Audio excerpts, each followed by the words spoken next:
कधीच नाही चुकणार तुमचे फेवरेट टीव्ही शोज झी5 सोबत, तेही एकदम फ्री। नमस्कार. नमस्कार. नमस्कार. बोला. मॅडम, मागच्या वेळी निर्दोष सुटल्यानंतर आज पुन्हा एकदा जिजींसारख्या जनसामान्यामध्ये आदर असणाऱ्या माणसाला तुम्ही अटक केलेली आहे, काय सांगाल याबद्दल? आणि मी जर असं म्हटले की ज्या जनसामान्यांनी त्यांचा आदर केला त्याच माणसांचा त्यांनी जीव घेतलाय तर? मॅडम काही कळालं नाही, थोडं स्पष्ट सांगता का? मी सांगतो. हे बघा, आता शहरात घडलेला विषारी पाण्याचा प्रकार आणि त्यामुळे झालेले लोकांचे मृत्यू हे सगळं षडयंत्र होतं जीजीचं, स्वतःचा राजकीय स्वार्थ साधून घेण्यासाठी. अर्जुन सर, तुम्हाला कळतंय का तुम्ही किती मोठा आरोप लावताय जिजींवर? हा जीजी बाल कामगार प्रकरणातही दोषी होता, पण त्याच्या माणसाने साक्ष फिरवली आणि तो सुटला. आम्ही नेहमीच कायद्याचा आदर करत आलोय म्हणून आम्ही तेव्हा काही बोललो नाही, पण आता जीजीच्या विरोधातले सगळे पुरावे आमच्या हातात. मग तुम्ही आम्हाला या प्रकरणातील पुराव्यांबद्दल काही स्पष्टपणे सांगू शकाल का? मला सगळं स्पष्ट नाही सांगता येणार, कारण काही पुरावे आम्हाला कोर्टात सादर करायचे. हां, पण मी एक गोष्ट स्पष्ट सांगू शकते. आमच्याजवळ जीजीच्या सगळ्या गुन्ह्यांचं कन्फेशन आणि अशा काही लिंक्स आहेत त्या या प्रकरणाशी जुळतात. त्या सगळ्या लिंक आम्ही कोर्टात सादर करू. आणि एवढंच नाही तर ह्या प्रकरणातला एक साक्षीदार पण आमच्या जवळ आहे जो जीजीच्या विरोधात साक्ष देईल. अपर्णा मॅडमच्या आजारपणानंतर त्यांनी पहिलीच थेट कारवाई जिजींवर केल्याचं दिसून येतं, याबद्दल काय सांगाल? हे बघा, शहरात विषारी पाण्याचं हे षडयंत्र जीजींनी रचलं राजकीय स्वार्थासाठी, ही एक वेगळी गोष्ट आहे. पण त्याच्यावर आम्ही पूर्वी कारवाई केली होती. त्याचा राग म्हणून त्याने अपर्णा मॅडमचा अपघात घडवून आणला. अर्जुन सर, हे आरोप जर सिद्ध नाही झाले तर तुमच्यावर खूप मोठी कारवाई होऊ शकते, याची कल्पना आहे ना तुम्हाला? परिणामांच्या भीतीने सत्य लपवून ठेवणारे अधिकारी आम्ही नाहीत मॅडम. आणि तरीही तुमची काळजी मिटवण्यासाठी एकच सांगते, या सगळ्या आरोपातला एकही आरोप जर खोटा ठरला तर मी कलेक्टर अपर्णा सुरेश माने कलेक्टर पदाचा त्याग करेन.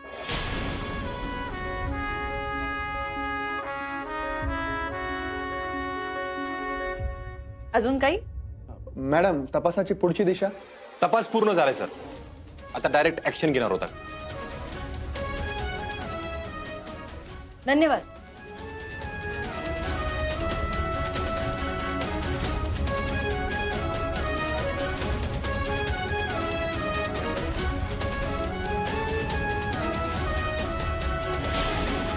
याबद्दल कोणाला काही कळतं का म्हणे?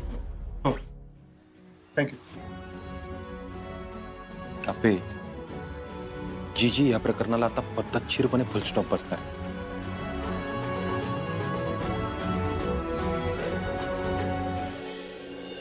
शहरात विषारी पाण्याचं हे षडयंत्र जीजींनी रचलं राजकीय स्वार्थासाठी, ही एक वेगळी गोष्ट आहे. पण त्याच्यावर आम्ही पूर्वी कारवाई केली होती. त्याचा राग म्हणून त्याने अपर्णा मॅडमचा अपघात घडवून आणला.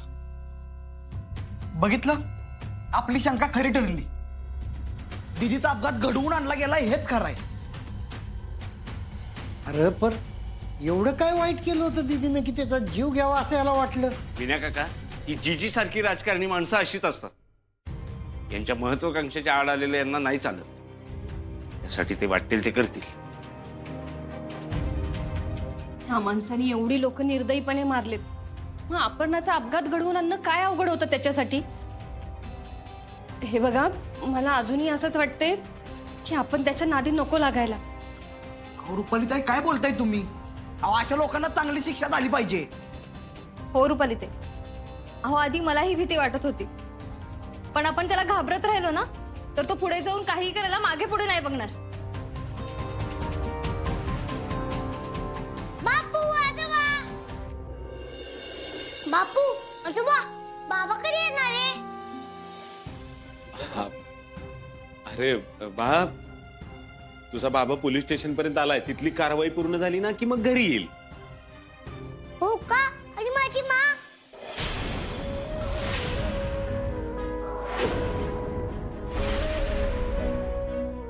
अरे बाळा, बाबा आल्याशिवाय कसं करणार ना आपल्याला? बाबा आले की मी तुला आवाज देतो. तुझा वर खेळायचा. ओके दिप्या मामा. दिप्या, अरे ते जीजीवर कारवाई झाल्यापासून अर्जुनचा एक फोन पण नाही रे आला. जरा विचार की त्याला फोन करून. होय खरंच ते ठीक आहेत नाही विचारायला पाहिजे फोन करून. मी करतो.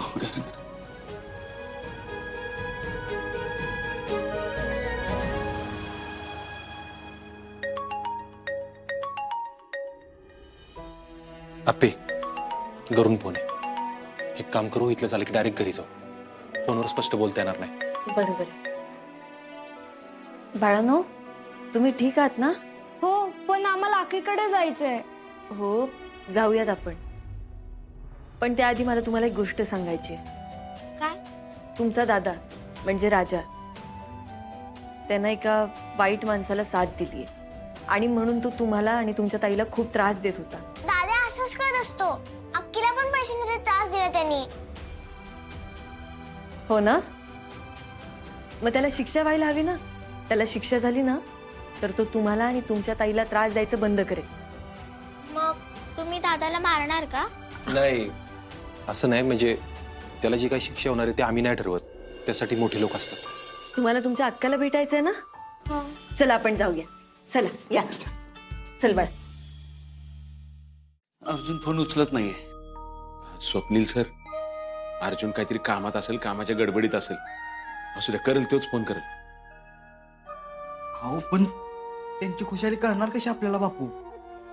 अरे दिप्या आपण बघितलं ना अर्जुन कामात असेल करल तो फोन. दिप्या, एक काम कर की अर्जुनला मेसेज कर आणि त्याला म्हणू दीपाला घेऊन घरी ये.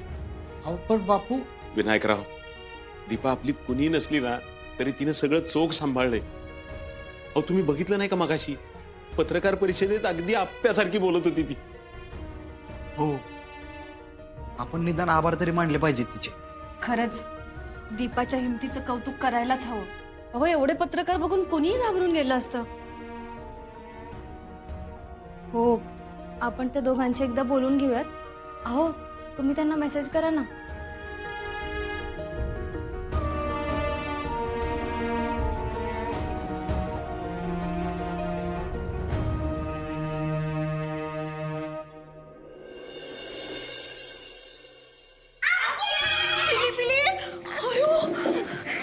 बस इथं. काय रे, काय तुम्ही बरे आहेत ना? तुम्ही कुणी मारलं नाही ना तुम्हाला? आके आम्हाला त्या लोकांनी उचलून घेऊन गेले आणि उपाशी पण ठेवले. काय खायला पण नाही दिलं त्यांनी. हा वे, मग तुम्ही काहीच खाल्लं नाही? हो त्या ताईंनी आम्हाला खायला दिलं. त्यांनीच आम्हाला तिथून सोडून आणलं. नाहीतर त्या लोकांनी आम्हाला मारून टाकलं असतं. ए गण्या, असं नाही बोलायचं. पण तुम्ही आता बरे आहे ना सगळे? हा हो अक्का. दीपा, तुझी भावंड खूप धीट येता. एवढ्या मोठ्या संकटात सापडली होती, अजिबात घाबरली नाही तर. आणि दीपा, आम्ही तुला दिलेलं वचन पूर्ण केलं. तुझ्या भावंडांना सुखरूप तुझ्यापर्यंत घेऊन आलो. साहेब खरंच थँक्यू बर का. तुम्ही मायची लिपिलीला सुखरूप घरी आणलं. साहेब दादे कुठे? झी5 ॲप डाउनलोड करा आणि पहा सर्व एपिसोड्स एकदम फ्री.